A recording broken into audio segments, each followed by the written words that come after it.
Bismillah. So this is another example of the polymorphism, the one that is in the book. Okay, so I created a project that I called sale discount, and I added I renamed this class, but generally because if you give the same name of the project, it's going to be the same name for the class that contains the main. I always rename it to something like program, so it clearly shows which class holds the main, because you can have the main whatever you want, but I just want to have it separate for more just simply for organizational purposes. So it doesn't matter much, but I just try to show you my way to do things, so I can clearly find the main exactly, even if I don't see this small triangle that you have here. So the two classes that we have is the class sale that has this name and price, and the constructor that initializes them, and also the bill that returns just the price, and also the less than that does the same thing. Remember this system.exit? System.exit, we've seen it in Java 1, which means stop the program, shut down, stop the program. So if we're in the situation, it will just stop the whole program. It's just not going to stop and this method and continue. No, it breaks all the continuity and stops everything. If there's error, it will stop the program. You're going to see error and then quit. So these are the getters and setters. We have the discount sale, which extends the sale. It has only the discount. And I have also the constructor that initializes the two name and price from the sale plus the discount. That's why the name and price, you see, they go to sale using this super. You remember that, right? There's also, you should always remember that this super should be always the first instruction. If you just flip it around, this is going to become a mistake. It says your call to super must be first statement in constructor, which quite clearly tells you that it has to be the first statement in a constructor. There's no way to have any ambiguous understanding. And then we have the bill, this one which overrides the one coming from the top and which does this new calculation. Why using the price by getting the price from the class itself, but this is calling the superclass. Now let's just do one thing. If you would like to understand exactly what happens in the code, you have to follow it line by line. So you click on this line number to have this breakpoint, and then you don't run it this way, because you can run it this way even if with the breakpoint or without, it will not make any difference. You just get the result. But when you run it, when you have a breakpoint and then you run it with this debug, now you're going to, before executing this line, now it's green, NetBeans tells you, I'm about to run this line, are you ready? If you say yes, you can say yes by clicking on these buttons over here. Okay, one of them is, we're going to see two. This one, which is step over. If I click on this step over, what it does, it will just execute this line and go to the next one. If I click on step into, what it's going to do, it's going to get inside the constructor, a step inside of it, and it will take me to the constructor to let me see exactly what is going to happen inside the constructor. So when I want to look for the details, I'm going to go for the step into. When I would like to have okay, what's the result of this whole line, I just click on step out, and it's going to execute the line without taking me inside the code and executing the code inside. It will just execute this line and let me wait for me to execute the next one. Let me show it to you in action. Now I would like to click on this step over. I'm not going to go inside the cells, so I'm just going to click this, it's done. But I can see here that I have my list of variables here, and the list of variables I have a new one called simple. If I click on it, I have the two attributes, name and price, and this is what's inside of them. So it allows me to also, if I just hover over it, I can see that there's something that pops up. If I click on this thing, it's going to give me more details. So this is a very important tool for you to understand at which point after this line, this is what will be the content of each variable. Now I executed this with this step over, which means I did not get inside the details. Now I would like to get the details for this one, for example. I'm going to click on this line over here. So I click on step into, and in order for this line to be executed, I need to get inside the method, and look what it takes me in the discount sale. Notice here I was in the program main at line 19.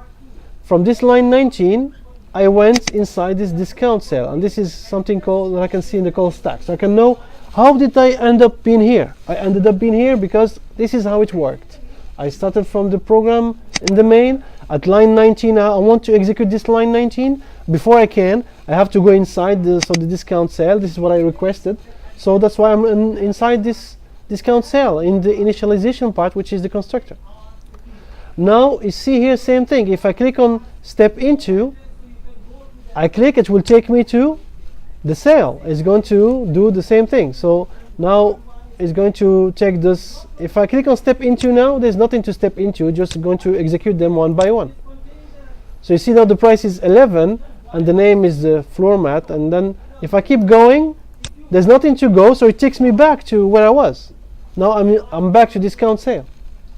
So I finished executing this, which put the values inside the variables, and now I'm about to continue with this thing. We're just going to take this value, which is 10, and put it inside discount, which for now is 0. So you can exactly follow exactly what happens. Now you see here it's going to tell you that the discount is 10 and this is now 0. If I click on this step into, well, there's nothing that's going to happen, but now the thing that's going to happen is that the discount, this is the discount, it has 10 now. And I can show me also the ones that I'm inheriting. So these are the ones that I'm inheriting, the name and price. So this, what is this? This is a discount sale. And I'm inheriting, it doesn't tell me what I'm from where, but it just, because it grouped them all, and it gives me the data type of each of those variables that I'm inheriting. And this is the data type of the one that I have. So it gives you exactly the organization of your data. Now let's keep moving. Step into, there's nothing to step into. Now you see it shows you that I finished this. Now this is going to be stored inside discount. And let's do that by clicking here. And you can see now I have discount that is having discount sale, and if I click on it, I'm going to see the content of each of those variables. Okay, so now you got the point. So this is how I'm going to follow up. So let's just run this simple bill. Simple bill will take me where? To, now it tells me which one you want to get inside. Do you want to get inside the print line or the bill? Did you notice I clicked on this one? Both of them become bold. I have to choose which one. I'm going to choose just this one. So it takes me to the bill. I don't want to get inside the code for print line because there's no need. Now this bill is going just to return the price, which is 10. So keep going. Now I'm done. And again, I want to get inside. So it tells me which one, discount bill. So it takes me here. It does the calculation and returns the price. And then gives the result. Of course, as I'm displaying, you can also go to the output and see what is displayed.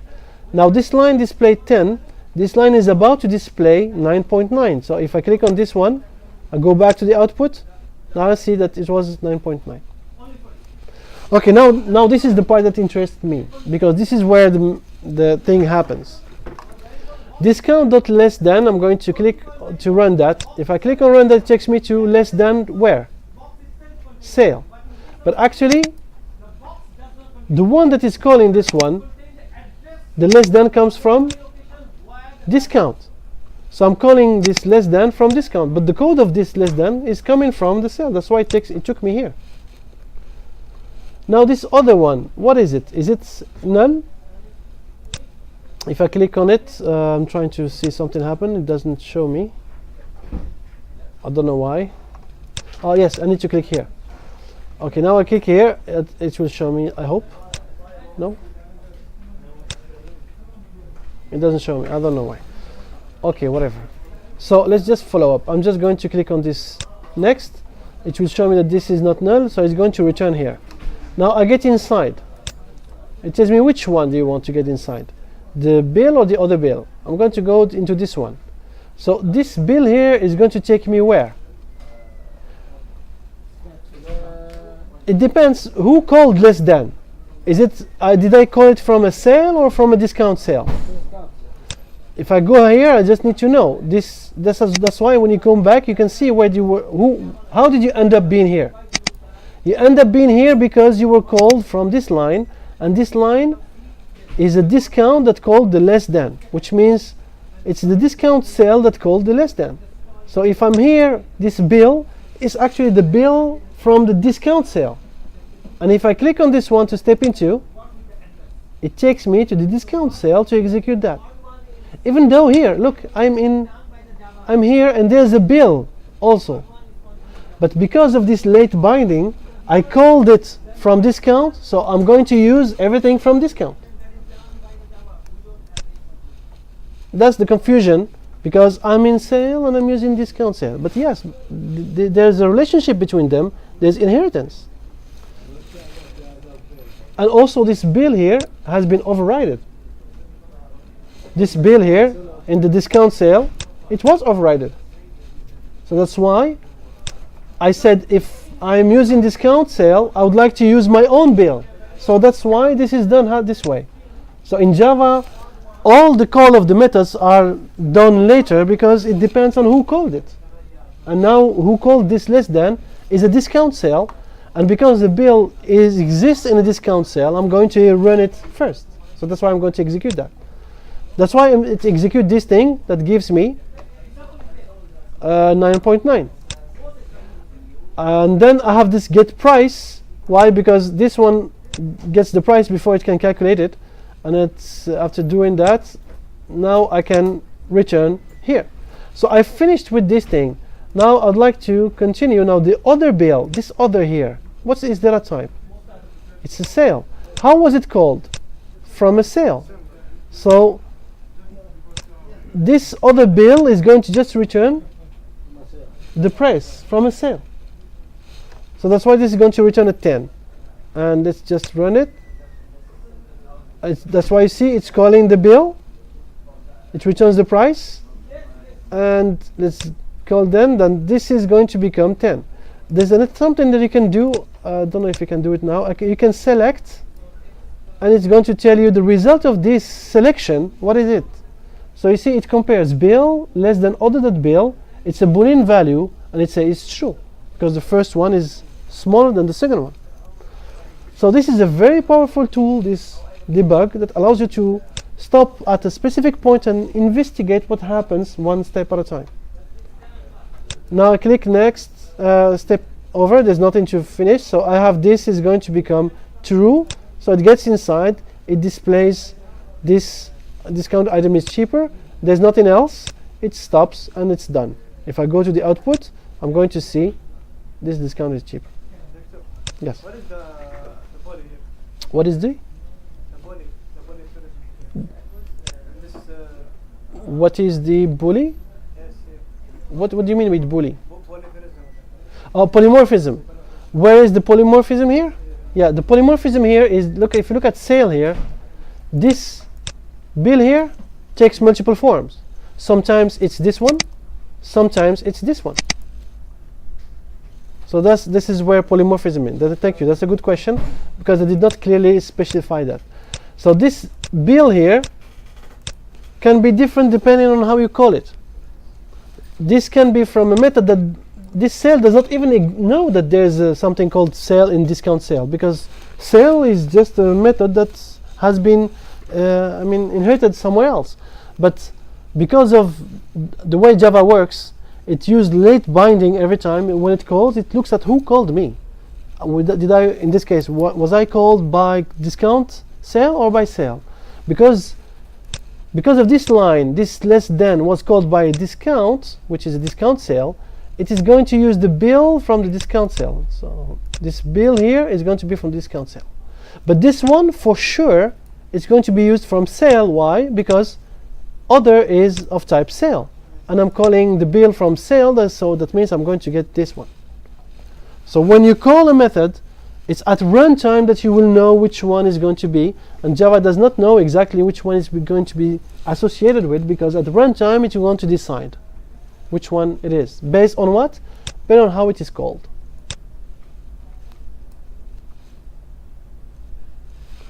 Good headache. What I did in the, what you did in the build in the system print. Here? Present This is where? above. Above? No, well, not really, because I'm just using the, I'm just calling the method. This exists. There's a method in the sale, and there's a method in discount sale that's called bill. But if it would be polymorphism, for example, if I did something like this, put them in an array, for example, of just these two, and then I put list 0 to be this simple, and list 1 to be the discount. Then instead of doing something like this, I'm just display them in a loop. This list dot length, and then I display list I dot bill. Now this call now is polymorphism, because the bill here, it can come from different classes. Now if I run it, it's the same output, but now I'm doing it differently. I'm using this late binding, or they call it late binding or dynamic binding. These are two same names. Okay.